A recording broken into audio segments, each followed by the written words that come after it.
عزیزان گرامی وقار، ہم عشرہ ذی الحجہ میں داخل ہو چکے ہیں۔ اللہ رب العزت کے حرمت والے مہینوں میں سے یہ مہینہ ہے جس میں ہم اپنی زندگی کی آج سانسیں لے رہے ہیں۔ 4 مہینے حرمت والے ہیں جس میں جنگ و جدال، قتل و قتال حرام ہیں، اور ان کی حرمت پہلے سے ہے۔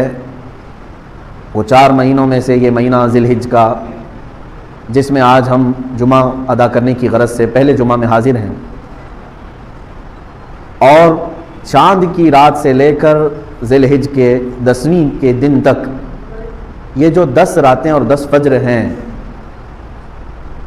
ان کے متعلق قرآن پاک میں اللہ تعالیٰ نے قسم یاد فرمائی، والفجر ولیال عشر، اور فجر کی قسم اور 10 راتوں کی قسم۔ ظاہر سی بات ہے، قسم کسی عظمت والی چیز کی ہی اٹھائی جاتی ہے، اور یہ 10 راتیں ذی الحجہ کی ایسی مقدس ہیں، اتنی عظمت والی ہیں کہ رب ذوالجلال اس کی قسم فرما رہا ہے، ولیال عشر، اور 10 راتوں کی قسم۔ وہ 10 راتیں کون سی ہیں؟ پہلی ذی الحجہ سے لے کر 10ویں ذی الحجہ تک، جس میں آج ہم موجود ہیں۔ عزیزان گرامی وقار، ان دنوں میں ہمارے اوپر کئی چیزیں، کئی احکامات واجب بھی ہوتے ہیں۔ مثال کے طور پر سال میں 1 مرتبہ مالک نصاب کے لیے زکوٰۃ دینا فرض ہے۔ اسی طرح سے ان قربانی کے دنوں میں، وہ قربانی کے دن صرف 3 ہیں، ایام نحر ان کو کہا جاتا ہے، 10، 11 اور 12 ذی الحجہ کی۔ تو یہ ذی الحجہ کی 10، 11 اور 12 کے اندر اگر کوئی مالک نصاب ہو گیا تو اس پر بھی قربانی واجب ہو جاتی ہے۔ اب یہاں سے قربانی کے معاملات ہیں، قربانی کے احکام ہیں۔ مجھے یہ بتانا آج ضروری ہے کہ قربانی کا تصور اور قربانی کا مفہوم کیا ہے اسلام میں۔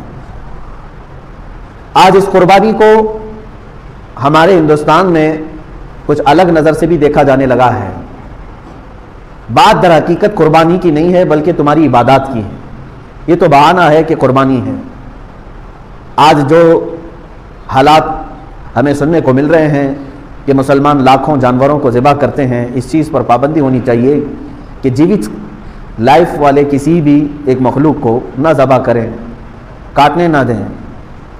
عزیزان گرامی وقار، یہ قربانی کا تصور صرف اسلام میں نہیں، آدم علیہ السلام سے چل رہا ہے۔ انسان اول کی ابتدا جہاں سے ہے، انہی دنوں سے قربانی کا تصور ہے۔ قرآن پاک میں موجود ہے، 6 پارے میں رب تعالیٰ نے فرمایا، وَاتْلُ عَلَيْهِمْ نَبَأَ بَنِي آدَمَ بِالْحَقِّ اِذْ قَرَّبَا قُرْبَانًا فَتُقُبِّلَ مِنْ أَحَدِهِمَا وَلَمْ يُتَقَبَّلْ مِنَ الْآخَرِ۔ جب آدم علیہ السلام کے دونوں بیٹوں کے درمیان جھگڑا ہو گیا، حابیل اور قابیل کے درمیان، نکاح کے مسئلے کو لے کر، دونوں ایک خاتون سے، ایک ہی عورت سے شادی کرنا چاہتے تھے، تو ان کے متعلق حکم یہ آیا کہ دونوں لوگ اپنی قربانی کریں، اور جس کی قربانی قبول ہو جائے وہ نکاح کر لے اس سے، وہ حق پر ہے۔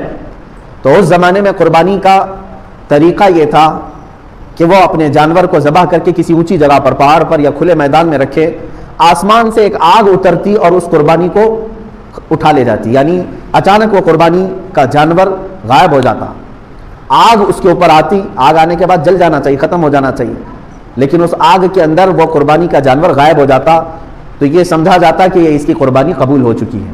حابیل اور قابیل نے اس زمانے میں قربانی کی۔ حابیل نے ایک مینڈھے کو ذبح کیا اور بلند جگہ پر رکھا، اس کے چھوٹے بھائی قابیل نے بھی، ان کے متعلق یہ ہے کہ وہ کچھ غلہ اناج لا کر کے اس نے رکھا۔ دونوں میں سے آسمان سے آگ آئی تھوڑی دیر کے بعد، اور بڑے بیٹے حابیل کے ذبح کیے ہوئے جانور کو وہ کھا گئی، وہ جانور غائب ہو گیا۔ اس سے اس وقت فیصلہ یہ کیا گیا کہ پہلی قربانی تھی، دنیا میں سب سے پہلی قربانی تھی۔ آدم علیہ السلام نے حکم فرمایا کہ حابیل حق پر ہے، اس لیے اس کی قربانی قبول ہو گئی۔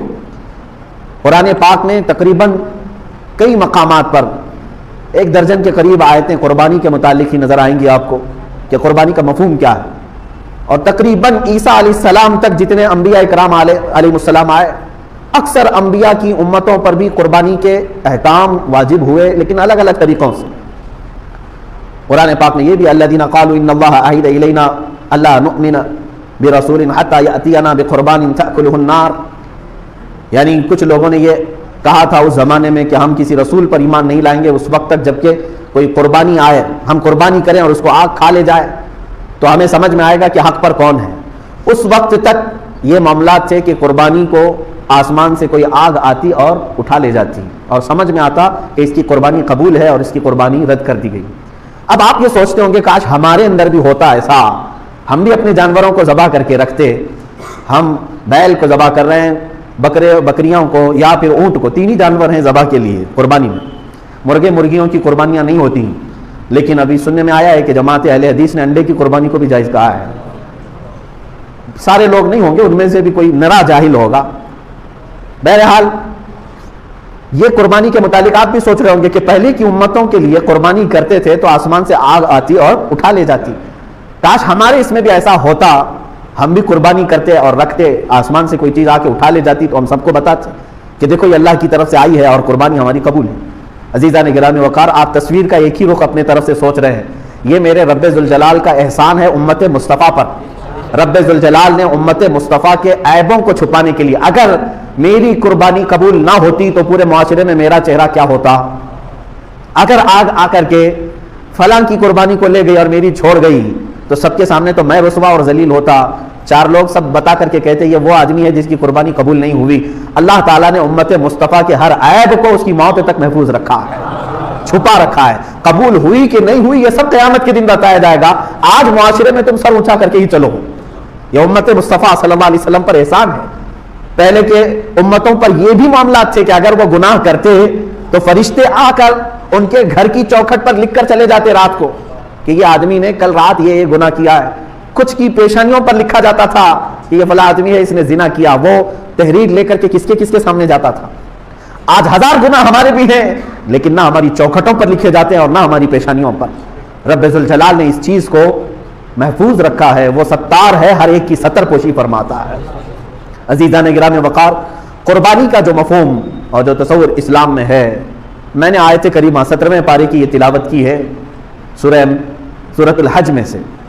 اللہ تعالیٰ نے فرمایا وَالْبُدْنَ جَعَلْنَاهَا لَكُم مِّن شَعَائِرِ اللَّهِ، اور یہ اونٹوں کو یا قربانی کے جانوروں کو ہم نے، اللہ تعالیٰ فرماتا ہے، اللہ کی نشانیوں میں سے ایک نشانی بنائی ہے۔ اب یہاں پر رک کر کے میں کہنا چاہوں گا کہ قربانی کیا ہے، ایک لفظ یاد رکھ لینا، شعائر اللہ کہا گیا ہے۔ شعائر اللہ جیسے قرآن پاک کے دوسرے پارے میں آیا ان الصفا والمروۃ من شعائر اللہ، صفا اور مروہ جو پہاڑیاں ہیں مکہ مکرمہ میں، یہ اللہ کی نشانیوں میں سے ہے، اللہ کی نشانیوں میں۔ اسی طرح قربانی کی بات جب آئی تو رب تعالیٰ فرماتا ہے یہ اللہ کی نشانیوں میں سے۔ اب یاد رکھ لینا آپ ہمیشہ، قربانی کیا ہے تو ایک لفظ کہہ دینا کہ یہ اللہ کی نشانیوں میں سے ایک نشانی ہے۔ میں آپ سے پوچھنا چاہتا ہوں کیا اللہ کی نشانیوں کا سودا کیا جا سکتا ہے؟ صفا اور مروہ کو ختم کر دو، اللہ کی نشانیاں ہیں، معاذ اللہ رب العالمین کسی کی مجال ہے وہ ختم کرے گا؟ اللہ کی نشانیاں ہیں، شعائر اللہ، اللہ کے جتنے اولیاء کرام ہیں وہ شعائر اللہ ہیں، مقامات مقدسہ یہ شعائر اللہ ہیں، اللہ کی نشانیاں ہیں۔ تو ظاہر سی بات ہے مسجد کے مینار اور منبر، اس سے عظمت اسلام ہوتی ہے کہ نہیں ہوتی؟ کبھی آپ مینار اور منبر یا گنبدوں کو ختم کرنے کی اجازت دیں گے؟ ارے ناک کٹ جائے گی اس مسجد کی۔ اگر کوئی کہتا ہے کہ یہ گرا دو، اس کا مطلب یہ ہے کہ ہم ناک کاٹ رہے ہیں اس چیز کی۔ اسی بنیاد پر تو کتنے معاملات ہو جاتے ہیں۔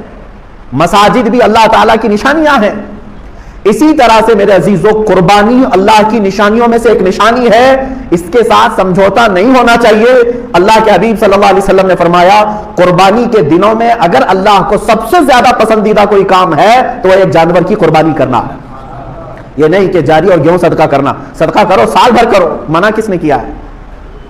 مجھے یہ خبر ملتی ہے کہ بعض لوگوں نے کہا کہ قربانی کے بدلے میں کچھ صدقہ اور خیرات کرو۔ ہر چیز کے متعلق تمہیں اس طرح سے بزدل بنانے کی کوشش کی جا رہی ہے کہ تم اپنے ان شعائر اللہ کے ساتھ بھی آج سمجھوتا کرو گے۔ اللہ کی نشانیوں میں سے ایک نشانی ہے، اگر جانور کو ذبح کرنا ظلم ہوتا تو رحمت للعالمین کبھی اپنے ہاتھ سے کسی کو ذبح نہیں کرتے۔ کیا رسول کریم صلی اللہ علیہ وسلم ظلم کر سکتے؟ اللہ کے حبیب صلی اللہ تعالی علیہ وسلم نے حجۃ الوداع کے موقع پر 70 اونٹوں میں سے تقریباً 60 کے قریب اونٹوں کو خود ذبح فرمایا، باقی کچھ اونٹوں کو مولا علی کرم اللہ وجہہ الکریم کے ہاتھوں میں دے دیا کہ تم ذبح کرو۔ اور قربانی کے دن جب آئے، جب عید الاضحیٰ، حضور اکرم صلی اللہ علیہ وسلم نے نماز ادا کی اور اس کے بعد 2 بکرے لائے گئے، 2 مینڈے، چتکبرے یعنی سفید کالا جو ہوتا ہے اس کو چتکبرا کہتے ہیں، 2 مینڈے رسول کریم صلی اللہ تعالی علیہ وسلم نے ذبح فرمائے۔